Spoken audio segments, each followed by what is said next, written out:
International मुताबिक को देखेंगे, तजाद बहुत होते हैं, कभी जंग की सूरत में, कभी लफ्ज़ों का तकरार होता है, लेकिन बहरहाल कितनी भी रसाकशी हो, बात करनी होती है।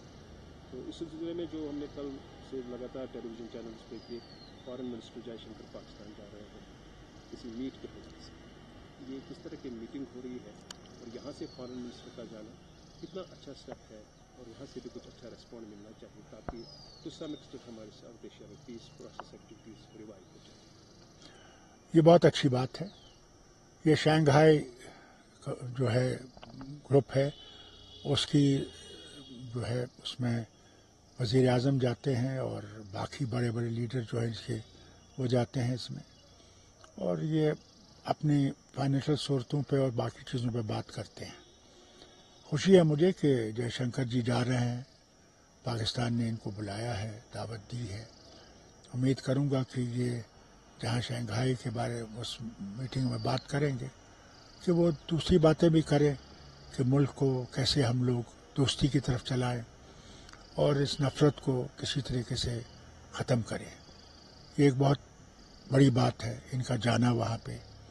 और जैसी हालत आज दुनिया में आप देख रहे हैं, वेस्ट एशिया में आप देख रहे हैं कि किस तरह से इज़राइल और बमबारी कर रहा है लेबनान पे, सीरिया पे, ईरान पे, और सारे करीबी मुल्क जो है अपना पैलेस्टाइन है उस पर भी। और अल्लाह करे कि अब वक्त आ गया कि लड़ाइयाँ छोड़ देनी चाहिए। अगर हमने इस दुनिया को बचाना है और दुनिया को बेहतर रास्ते पे ले जाना है तो बातचीत का ही रास्ता है जिससे कि कुछ हल हो सकता है। लड़ाइयाँ बर्बादियाँ लाती हैं, बेगुनाहों को मार देती हैं। तो हमने देखा, जो हम देख रहे हैं आज यहाँ वेस्ट एशिया में, वो हम देख रहे हैं जो रशिया और उनका जो लड़ाई हुई उससे भी काफ़ी नुकसान हुआ उस मुल्क का। और ये बड़ी बात है कि अगर अब बातचीत से हम लोग कोई चीज़ें कर सकें, ठीक कर सकें, बहुत अच्छी बात होगी। अल्लाह करे कि ये उसमें कामयाब हो जाए और पाकिस्तान भी आगे चलने की बात करे। क्योंकि हम अक्सर देखते हैं इंडिया की तरफ से कहा जाता है कि पाकिस्तान के साथ बातचीत तब तक नहीं होगी जब तक वहाँ से टेररिज्म या टेररिस्ट रिलेटेड एक्टिविटीज़ बंद नहीं की जाए। तो आपको नहीं लगता कि बेहतरीन मौका है अगर यहाँ से जयशंकर जी जा रहे हैं, अगर कोई गिला शिकवा है या कोई इशू है, आमने सामने बैठकर सॉर्ट आउट किया? मैं समझता हूँ बहुत अच्छी बात है। अल्लाह करे कि ये इस पर बातचीत कर सकें और रास्ता निकालें आगे के लिए। टेररिज्म तो हम सबको बर्बाद करता है, नफरतें पैदा कर देता है इंसान और इंसान में। लेकिन बदकिस्मती जैसे आपने खुद इजराइल की बात की है, फ़लस्तीन की बात की है, जो रिसेंट अटैक्स हो गए हैं, एक अलग सा माहौल पैदा हो गया है। इंसान एक तरफ से कोशिश करता है किसी तरह कंट्रोल में सब हो जाए, लेकिन अब्रप्टली इस तरह होना, हिज़्बुल्लाह का चीफ मारना, उसके बाद यकजुट फ़लस्तीन का होना, ईरान का होना, क्या असर पड़ सकता है? क्या ये रसाकशी खींच जाएगी या किसी हद तक? मैं समझता हूँ अगर ये चलता गया तो ये हमारे सबके लिए मुश्किल खड़ी करेगा, क्योंकि होल इकोनॉमिक सिचुएशन जो दुनिया की है वो बदल जाएगी और बहुत मुश्किलें आएंगी सारे मुल्कों को। इसलिए मैं समझता हूँ वक्त आ गया है कि सब मुल्क इसको रोकने की कोशिश करें और रास्ता निकालने की कोशिश, जिससे कि फ़लस्तीन जो है वो अपना मुल्क फिर से संभालें। लड़ाई तो इसी की बात की है ना कि दो मुल्क की जो थ्योरी थी कि इजराइल भी रहेगा, फ़लस्तीन भी रहेगा, दोनों इकट्ठे रहेंगे, वो अभी तक नहीं हुआ।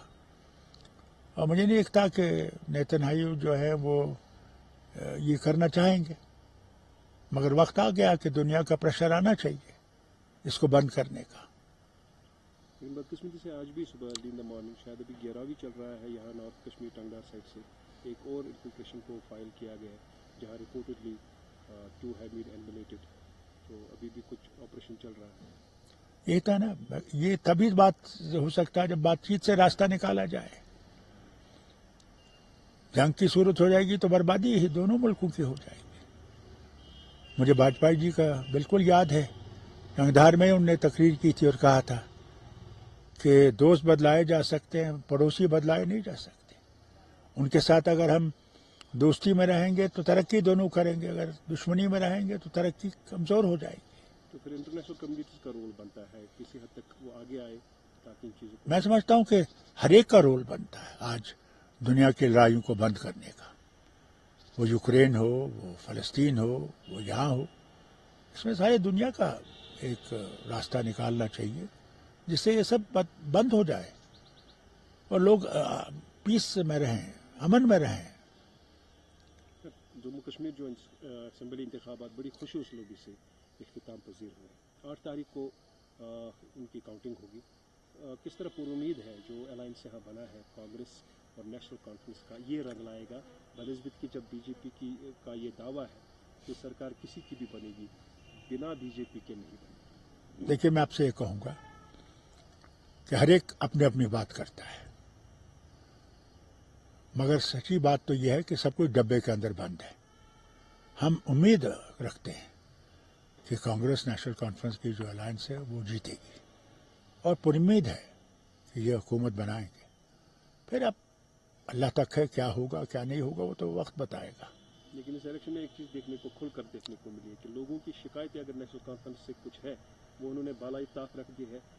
रिपोर्टेडली जो हमने सुना है नेशनल कॉन्फ्रेंस पर काफ़ी भरोसा दिखाया जा रहा है। इसीलिए तो मैं कहता हूँ उम्मीदें बहुत हैं, अल्लाह करे कि हम उनकी उम्मीदों को पूरा कर सकें, ये बहुत ज़रूरी है। अभी भी इंडिया में कुछ ऐसी जगह है जहाँ पे इलेक्शन होना बाकी है, जैसे देखिए हरियाणा हरियाणा में हो आज इलेक्शन है, आज वोट डालना क्लेम की है कि कांग्रेस विल विन। इंशाल्लाह I am sure Congress will win in Haryana and when election comes in Maharashtra I am sure Maharashtra they will win, hands down they will win the alliance there. कल अगर रूहुल्लाह साहब ने एक ट्वीट किया था, बदकिस्मती से मेरी ज़ुबान भी कतराती है पूछने से, जिसमें नौजुबिल्ला जो हमारे प्रॉफिट मोहम्मद सल्लल्लाहु अलैहि वसल्लम के खिलाफ एक हिंदू ने इतनी हार्ड लैंग्वेज इस्तेमाल की है। उस पर रूहुल्लाह साहब ने एक ट्वीट किया था। ये इस वक्त देखना चाहिए गवर्नमेंट ऑफ इंडिया को कि किस तरह जज्बातों से खेला जा रहा है। हालांकि उनको बुक भी नहीं किया जाएगा क्योंकि वो हिंदू समाज से ताल्लुक़ रखते हैं। अफसोस है मुझे कि इन लोगों के लिए हुकूमत चुप है। अगर वो सचमुच हिंदुस्तान, देखिए हिंदुस्तान एक ही मजहब का देश नहीं है, ये यूनिटी इन डाइवर्सिटी है, एकता में अनेकता। अनेकता को अगर हम धक्का मारेंगे तो ये देश चलेगा नहीं। 22 करोड़ मुसलमान हैं, बल्कि जब सेंसस होगा उससे आप देखेंगे और भी ज्यादा होंगे। तो ये उनके जज्बात से खेलना गलत है। कैसा लगेगा इनको अगर हम लोग इनके जज्बात से खेलें, इनके मजहब के बारे में कुछ कहें। अल्लाह का शुक्र है हमें अल्लाह ने साफ कहा है कि देखो तुम अगर किसी मजहब के बारे में कहोगे, उनके रास्ते के बारे में कहोगे, तो ये तुम्हारे बारे में कहेंगे, तुम कैसे बर्दाश्त करोगे, इससे ऐसा मत करो। यह है, और हम लोग कभी ऐसा नहीं करते। कहीं भी हमने देखेंगे मुसलमान ने कभी भी इनके खुदा के बारे में या इनके मजहब के बारे में कुछ भी नहीं कहा। और ये हमारे जज्बात से खेलते रहते हैं। डॉक्टर साहब हमसे बात करने के लिए बहुत बहुत शुक्रिया। अस्सलाम वालेकुम। नौजुबिल्ला कोर्मुत रावण से जालान खाकन बदहन तिहुन तिमन मोहम्मद साहब सल्लल्लाहु अलैहि वसल्लम जिम्मेदार है। बोलो